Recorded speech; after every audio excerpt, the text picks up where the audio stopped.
That third failure in a row, did you think, I need to pack this in? Never. Why not? I don't ever give up. I'd have to be dead or completely incapacitated. Really liking what you do, whatever area that you get into, given that even if you're the best, there's always a chance of failure. So I think it's important that you really like whatever you're doing. If you don't like it, life is too short. If you like what you're doing, you think about it even when you're not working. I mean, it's something that your mind is drawn to, and if you don't like it, you just really can't make it work, I think.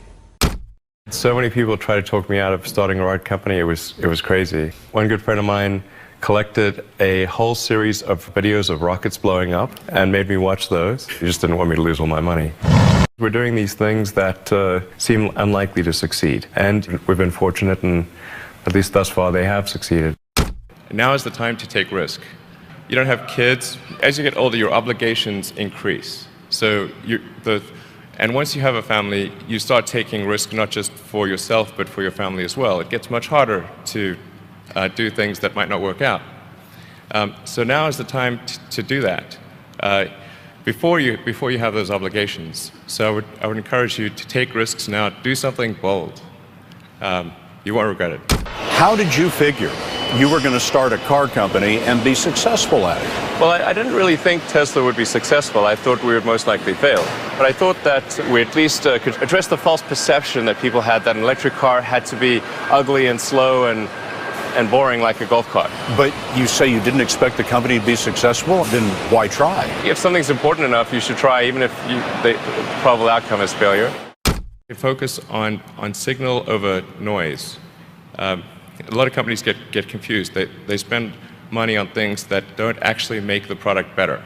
For example, at Tesla, we've never spent any money on advertising. We put all of the money into R&D and manufacturing and design to try to make the car as good as possible.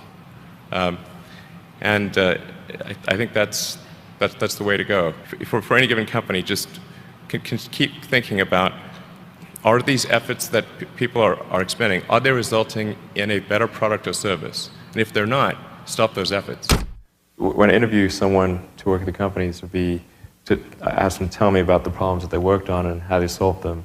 And if someone was really the person that solved it, they'll be able to answer multiple levels. They'll be able to go down to the brass tacks. And if they weren't, they'll get stuck. And then you can say, oh, this person was not really the person who solved it, because anyone who struggled hard with a problem never forgets it. If you're creating a company or if you're joining a company, the most important thing is to attract great people. So either join a group that's amazing, that you really respect, or if you're building a company, you've got to gather great people. I mean, all a company is a group of people that have gathered together to create a product or service.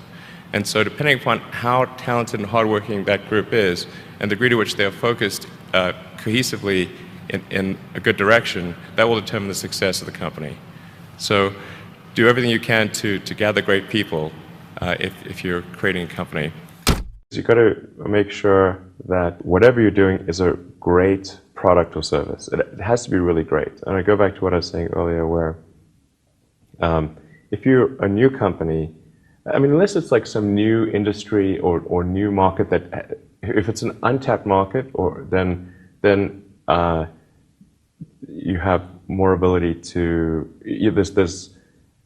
the standard is lower for your product or service. But if you're entering anything where there's an existing marketplace against large entrenched competitors, then your product or service needs to be much better than theirs. It can't be a little bit better, because then you put yourself in the shoes of the consumer and they say, why would you buy it as a consumer? You're always going to buy the trusted brand unless there's a big difference. So a lot of times,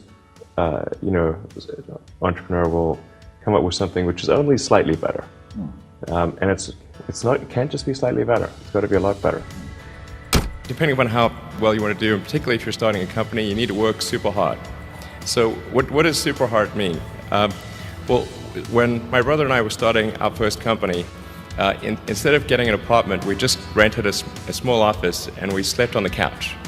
And we showered at the YMCA, and we're so hot up, we had one computer, so the website was up during the day, and I was coding at night, 7 days a week, all the time. And I sort of briefly had a girlfriend in that period, and in order to be with me, she had to sleep in the office. So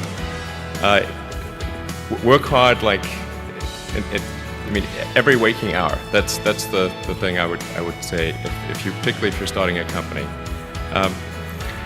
And I mean, if you do simple math, you say like, okay, if somebody else is working 50 hours and you're working 100, you'll get twice as much done in the course of a year as the other company.